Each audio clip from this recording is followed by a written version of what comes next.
The Senzo Meyiwa murder trial is back in the Pretoria High Court this morning. It was postponed on Wednesday to allow defense advocate Sipho Ramosepele to prepare for a trial within a trial. Yeah, the court is expected to hear the admissibility of confessions, alleged confessions of two of the accused. Let's get you an update this morning. Newzroom Afrika's Mnisi joins us live from the capital. So, Linda, it's been called a trial within a trial.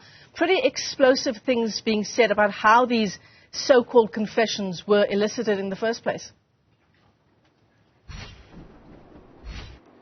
Yes, indeed, Michelle, and the meaning is right in the word. A trial within a trial means there will be a mini trial within the big trial, which of course will test the admissibility of those confessions as alleged by the state. So what is expected to happen within this trial within a trial is that the state, together with the defense, will lead evidence to try and prove the veracity and of course the importance of these confession statements and how true they are or not. And one of the things that you would have heard earlier in the week was around how these statements were taken. Both the accused 1 and 2, as well as Bongani Ntanzi, denying that they made statements freely and voluntarily. In fact, the lawyer telling the court that these statements were made under duress. They were assaulted and coerced in order to make these statements. So a trial within a trial would then,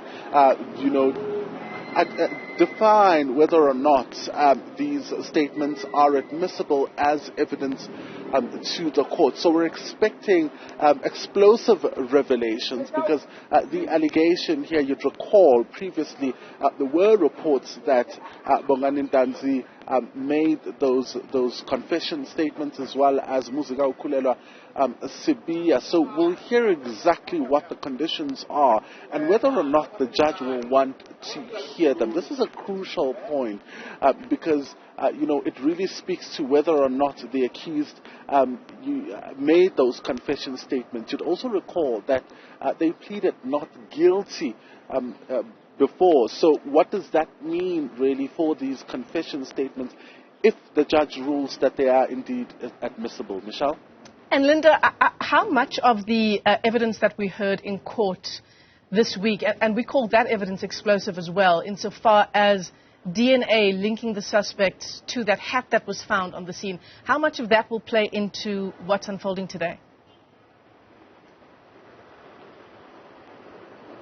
Well, the court would have to look at the evidence in its entirety at the end of the trial to determine whether or not the accused are guilty. But you'd also recall that the onus is on the state to prove beyond reasonable doubt that the 5 men accused of Senzo Meyiwa's murder were indeed at the scene and did indeed kill him. And you'll also recall the principle of common purpose, whether that was in fact at play here. So it is crucial evidence in the sense that it would need to place them in that particular house, particularly when you look at the fact that the witnesses who were in the house said that there were 2 intruders who entered the house. So one would then assume that 2 of the 5 were inside the house. And you look at also how the evidence was collected, and of course some of the things that were said to have not gone right,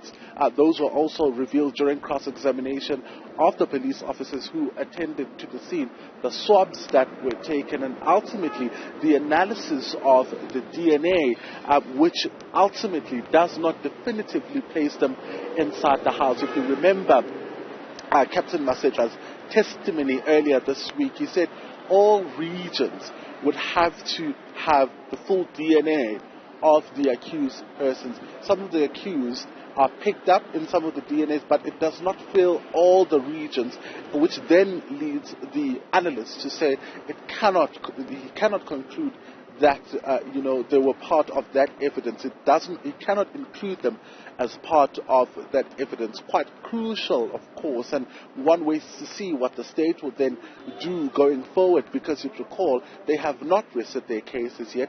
They're still continuing with the bid to prove that these were the guys, but also we're still waiting for cell phone evidence from accused 2 and 5.